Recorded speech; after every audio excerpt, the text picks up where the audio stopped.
सुनै सिद्ध पीर सुरनाथे, सुनै धरत धौल आकाशे, सुनै दीप लो पाताल, सुनै पोहे न सकै काल। नानक भगता सदा विगास, सुनै दुख पाप का नास। गुरु घर दे शब्द सुनन दी महानता इतनी है कि प्रभु प्राप्ति दा मुख साधन भी सुनना ही गुरु नानक देव जी महाराज ने दस्या। शब्द नूं परमात्मा नाल मिलन दा आधार मन लईए तां फिर शब्द है ही सुनन दा विषा। अज तक साधक पुरुष परमात्मा तक पहुंचण लई मिलन लई तरह तरह दे जो साधन जुटांदे रहे ने, शरीर दे किसे एक तत्त नूं उन्हां ने मुख रखिया।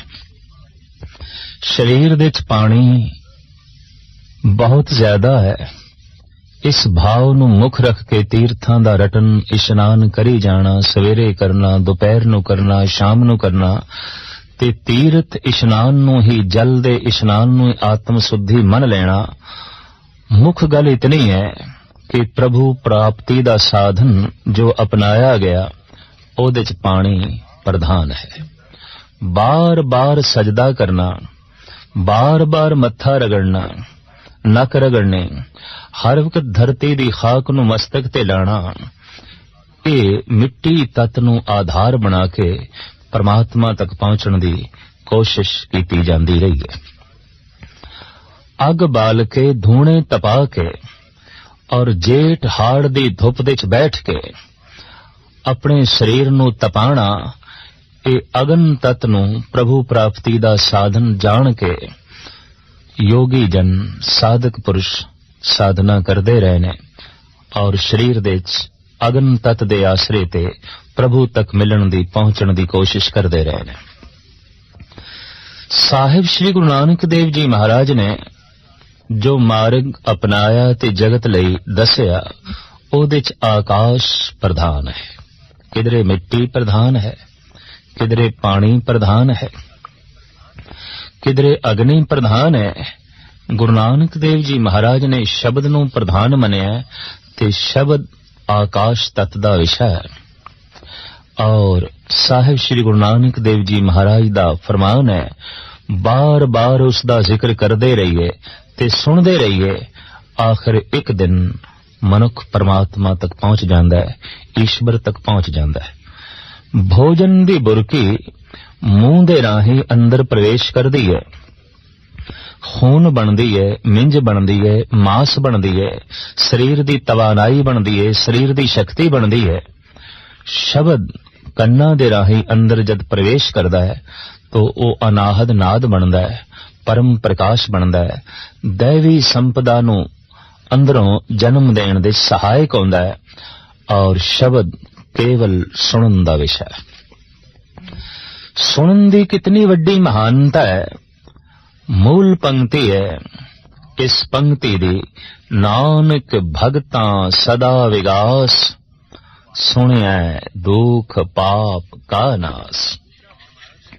महाराज दा फरमान है कि भगतां दे मन दे सदा हुलास रहिंदा है, खेड़ा रहिंदा है, मस्ती रहिंदी है, सदी भी आनंद दे च रहिंदे ने, अठे पैर प्रसन्न चित रहिंदे ने। तां आखिर कुछ ना कुछ कारण होवेगा, क्योंकि अठे पैर दी प्रसन्नता ते दुनिया दे किसे नूं भी नसीब नहीं।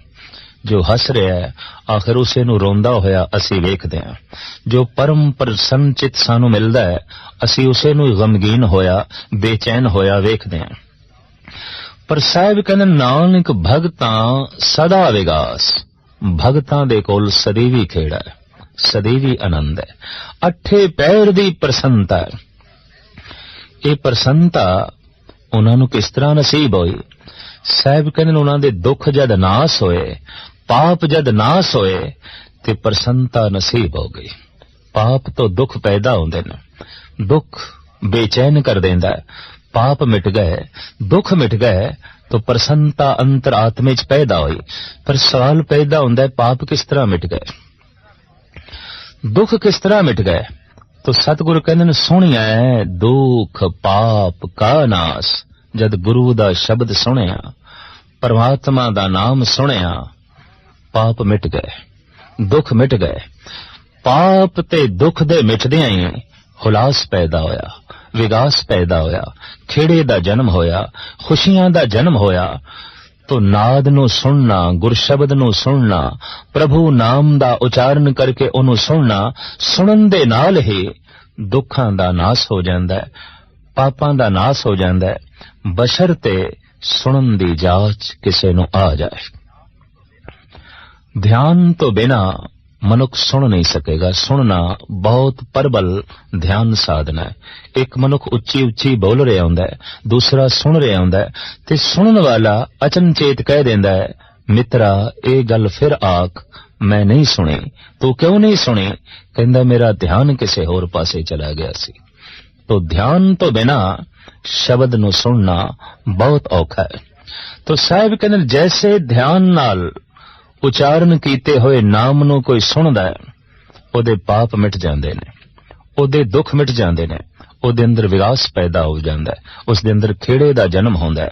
सिर्फ इतना ही नहीं, सतगुरु कहंदे ने, सुने सिद्ध पीर सुरनाथ।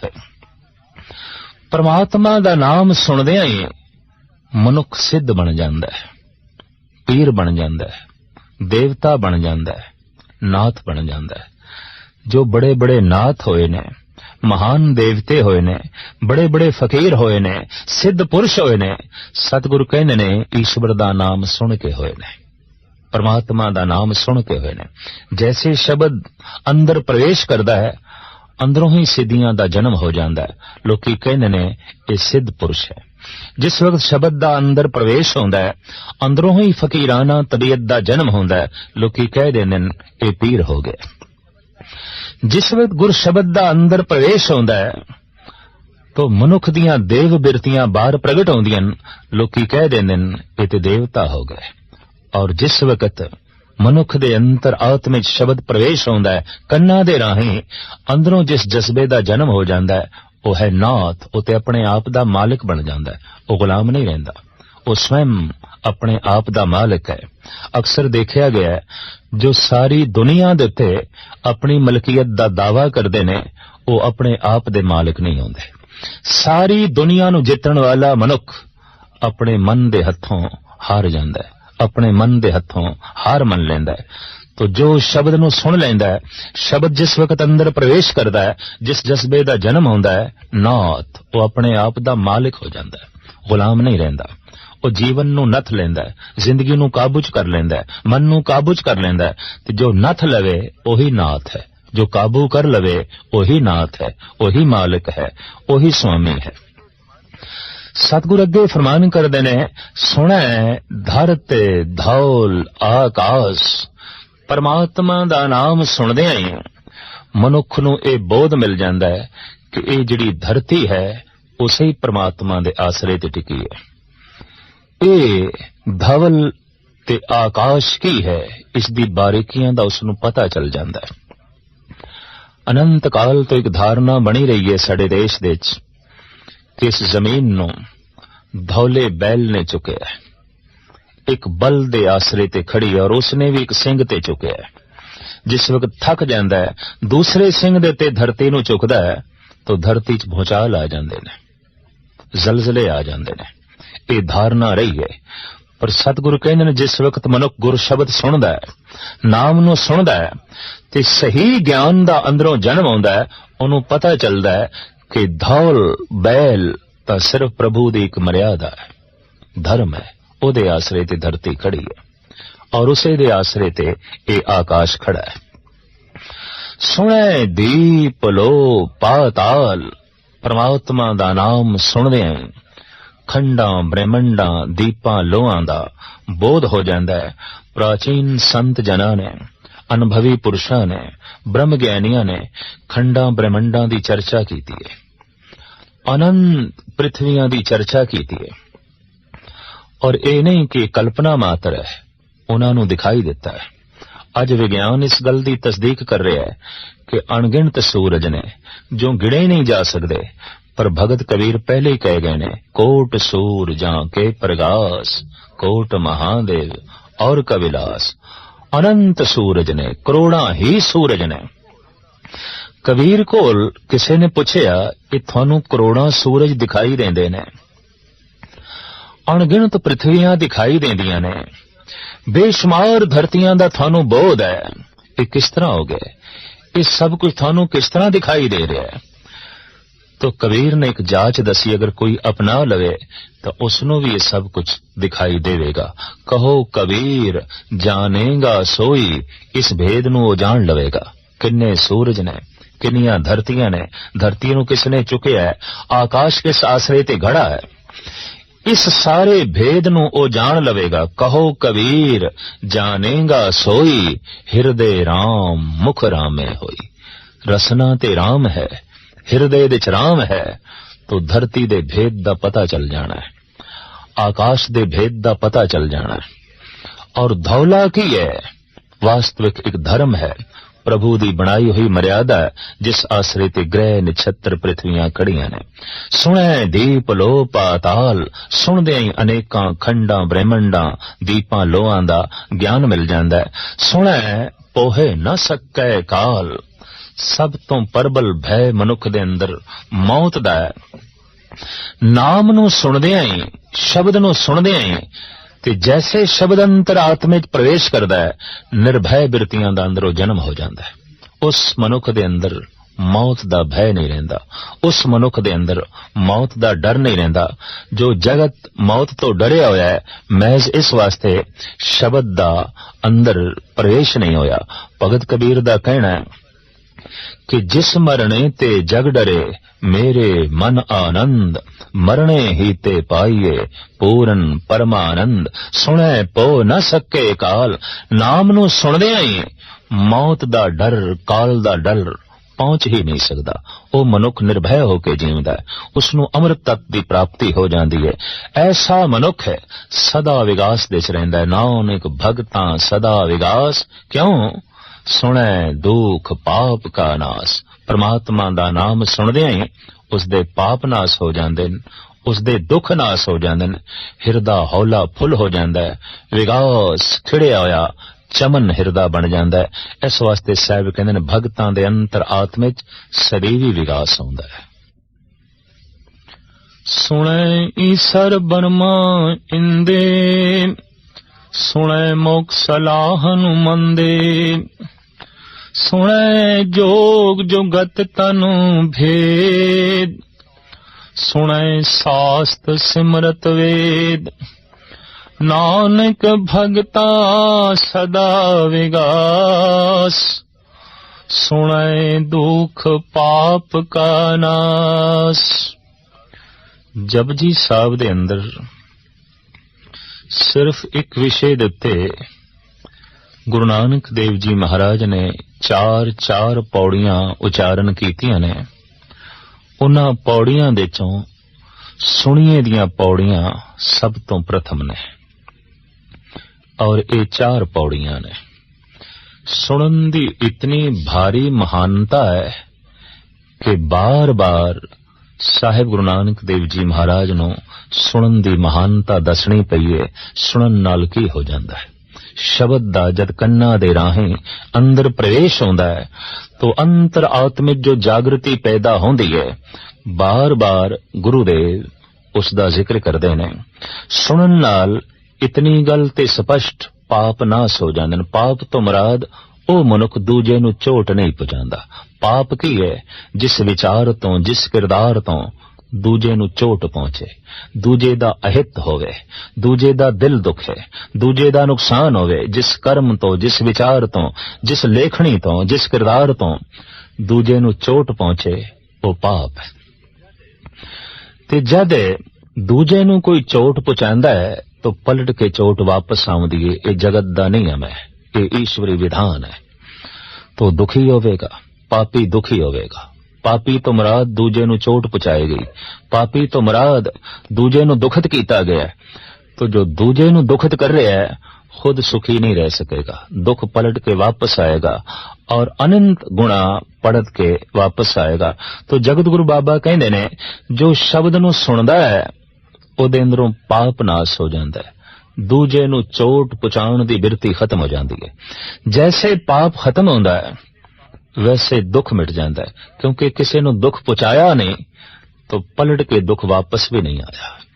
दुखां दा नाश होया, पापां दा नाश होया।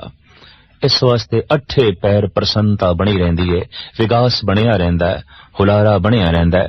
नानक भगतां सदा विगास, सुनै दुख पाप का नाश। सुनिए दी इस दूसरी पौड़ी च जो जो अवस्था मनुख दी सुनन नाल बनदी है, सतगुरु देव जी महाराज इस ढंग नाल फरमान करदे ने, सुनै ईसर बर्मा इंद। ब्रह्मे वर्गी पदवी इस देश दे सब तो प्राचीन उगा दार्शनिक ब्रह्मा होया है, जो बहुत गहरे तल विच सोचदा सी। धरती की है, आकाश की है, वनस्पति की है, जीवन की है, जीव की है, तत् की ने। गरज के हर एक दे अंतर आत्म च झात मारन दी बिरती ब्रह्मे कोल सी। जो बहुत गहरे तल विच वेखे उसे नूं दार्शनिक कहंदे ने। दार्शनिक बिरतियां दा मालिक ये ब्रह्मा सी। जो नाम सुनदा है उन्हों गहरी दृष्टि मिल जाती है, उन्हों ब्रह्मे वर्गी पदवी मिल जाती है। वो ब्रह्मे की तरह आलम हो जाता है, वो मूड नहीं रहेगा। नाम जपण वाला मूड नहीं रहेगा, मूर्ख नहीं होवेगा, अनजान नहीं होवेगा। नाम जपण वाला महान सियाणा होवेगा। ये गल वखरी है कि आम लोकी कई दफा जिसने विकारां दा त्याग कीता है ते नाम रस दे लीन है, उन्हों मूड कहंदे ने, उन्हों अज्ञानी कहंदे ने, ना समझ कहंदे ने, ये जगत दा रस नहीं मान रहा। पर भगत कबीर कहंदे ने, संतो माखन खाया छाछ पिए संसार। संत ते तत रस दा आनंद माणदे ने, मक्खन छकदे ने, ते जगत लस्सी पींदा है। संसार विकारां दा रस माणदा है, भगत परमात्मा दा रस माणदा है। रस दोवां कोल ने ते दोहां दे रस च इतना अंतर है, एक लस्सी पी रहा है, एक मक्खन छक रहा है। तो जिसनू मक्खन की प्राप्ति हो गई है वो कोई मूड थोड़ी है, मूड ते वो ने जो लस्सी दे उत्ते गुजारा कर रहे ने, ते लस्सी नूं ही जिन्हां ने सब कुछ समझ लिया। तो तत्त वस्तु की प्राप्ति होंदी है भगत नूं, ਉਹਦੇ ਕੋਲ बड़ी गहरी दृष्टि है। वो ब्रह्मे की तरह आलम होंदा है, सियाणा होंदा है, ज्ञाता होंदा है।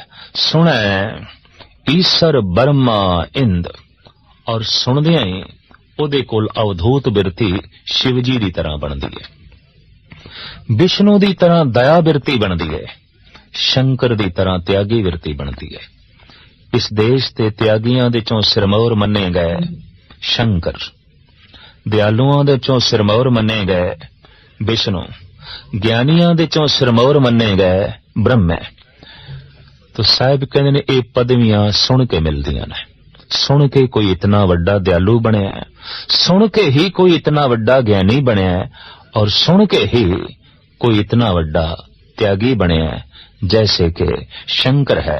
तो सतगुरुदेव जी महाराज कहते ने सुनन दे नाल ही मनुख ब्रह्मे वर्गा ज्ञाता बन जाता है, शंकर जैसा त्यागी बन जाता है, विष्णु जैसा दयालु बन जाता है, और इंद्र जैसा ऐश माणन वाला बन जाता है। सारे सुखां दा, सारे रसां दा आनंद माणन वाला। जितने रस नाल भगत भोजन छकदा है, उतने रस नाल एक संसारी भोजन नहीं छक सकता। संसार नू वेख के जो एक भगत रस माणदा है, वो एक संसारी रस नहीं मान सकता। गीत संगीत नू सुन के जो विस्माद दी दुनिया दे च एक भगत खो जांदा है, ये विस्माद एक आम संसारी पद्धर दे मनुख दे कोल नहीं है। ओदे कोल ऐश्वर्य होंदा है, ओदे कोल विश्राम आराम सुख ऐसा होंदा है जैसा कि इंद्र कोल है। इंद्र दे बारे कहंदे ने वो स्वर्ग दा राजा है। भाव अपने वर्ग दे च जीवना, अपने माहौल दे च जीवना, अपने इंद्रियां नूं काबू करके जीवना, इंद्र वर्गी पदवी सतगुरुदेव जी महाराज कहंदे ने सुनन दे नाल प्राप्त हो जाती है।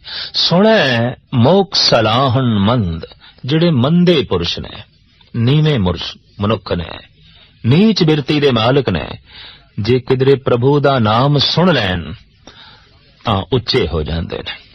परमात्मा दी सलाह करदियां करदियां, परमात्मा दी सिफत तो सलाह मुखार बिंद दे नाल उचारण करदियां करदियां ते कन्नां नाल सुनदियां सुनदियां जो मंद पुरुष ने, नीवें मनुख ने, ਉਹ ਵੀ ਉੱਚੇ ਹੋ ਜਾਂਦੇ ਨੇ, ਉਹ ਵੀ ਪ੍ਰਭੂ ਦੀ ਸਿਫਤ ਤੋਂ ਸਲਾਹ ਕਰਨ ਲੱਗ ਪੈਂਦੇ ਨੇ ਤੇ ਸਿਫਤ ਤੋਂ ਸਲਾਹ ਦਾ ਸਦਕਾ ਉੱਚੀ ਪਦਵੀ ਨੂੰ ਪ੍ਰਾਪਤ ਹੋ ਜਾਂਦੇ ਨੇ। ਸੁਣੈ ਜੋਗ ਜੁਗਤ ਤਨ ਭੇਦ, परमात्मा दा नाम सुनदे ही जोग दियां जुगतियां प्राप्त हो जांदियां। परमात्मा नाल किवें जुड़ना है, इस नूं कहंदे ने जोग, जुड़न नूं जोग कहंदे ने। सुनदियां ही सुनदियां ये जुगती प्राप्त हो जाती है कि प्रभु नाल किवें जुड़ना है, संसार तो किवें उच्चे उठना है। इस तो पहले इस तरह की जुगती दा प्राप्त होना बड़ा औखा है। जैसे कोई मनुख ये आखे कि पानी मैं बाद विच पीआंगा, पहले मेरी प्यास मिटनी चाहिए, असंभव है। कोई ऐसा आखे कि भोजन मैं बाद विच छकांगा, पहले मेरी भुख मिटनी चाहिए। अखां मैं बाद विच खोलांगा, पहले मैनू प्रकाश दिसना चाहिए, असंभव है। प्रकाश देखण लई अख पहले खोलनी पैगी, भुख मिटाण लई भोजन पहले छकना पेगा, प्यास खत्म करन लई पानी पहले पीना पेगा। हू बहु जोग दियां जुगतियां प्राप्त करन लई, प्रभु नाल जुड़न दी जुगती प्राप्त करन लई प्रभु दा नाम पहले सुनना पेगा, रसना नाल उचारण करके उसदे नाम नूं सुनना पेगा। सुनदियां ही सुनदियां जुगती प्राप्त हो जाती है। सुनना ही चलना है प्रभु दे मार्ग ते, और जो चलदा है वो पहुंच जाता है। ते प्रभु दे मार्ग ते चूंकि सुरत नहीं चलना है तो सुरत ध्यान शब्द दे आसरे ते ही चलेगी, ते शब्द सुनन दा विषय है। सुनै मोक सलाहन मंद, सुनै जोग जुगत तन भेद। सुनदियां ही जोग दियां जुगतियां प्राप्त हो जांदियां और तन दे भेद दा पता चल जाता है। भोजन किहड़ा पच सकदा है, किन्ना क पच सकदा है, पच के किवें रस बनदा है, और रस शरीर दे किहड़े-किहड़े अंग नूं किस ढंग नाल पहुंचदा है, शरीर दे च विकारां दा जन्म किस ढंग नाल आउंदा है, किहड़े-किहड़े भोजन तो होंदा है, किहड़े-किहड़े माहौल दे च आउंदा है। इस तरीके दे नाल तन दे होर गुज्जे भेद बीमारियां दा जन्म किवें होंदा है और क्यों होंदा है, इन्हां दा समाधान की है, इन्हां दा इलाज की है। आदि काल तो देखा गया है कि जैसा शरीर दा ज्ञान ऋषि मुनियां दे कोल सी, अजोके वड्डे ते वड्डे डॉक्टर कोल भी नहीं है। जो शरीर दी गहराई दे च बहुत गहरे उतर के शरीर दा भेद जोगी जन दस सके ने, वो ते अज दी साइंस भी नहीं दस सकी।